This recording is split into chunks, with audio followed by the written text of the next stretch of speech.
కలని పునాది చేసి ఎదగాలని,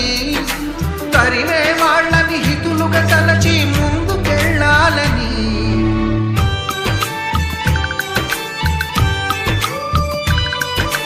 కన్నుల నీటిని కలల సాగుకై వాడుకోవాలని, కాచే నిప్పుని ప్రమిదగా మలచి కాంతి పంచాలని, గుండెతో ధైర్యం చెప్పెను, చూపుతో మార్గం చెప్పెను, అడుగుతో గమ్యం చెప్పెను, నేనున్నానని నేనున్నానని, నీకేం కాదని, నిన్నటి రాతని మార్చేస్తానని.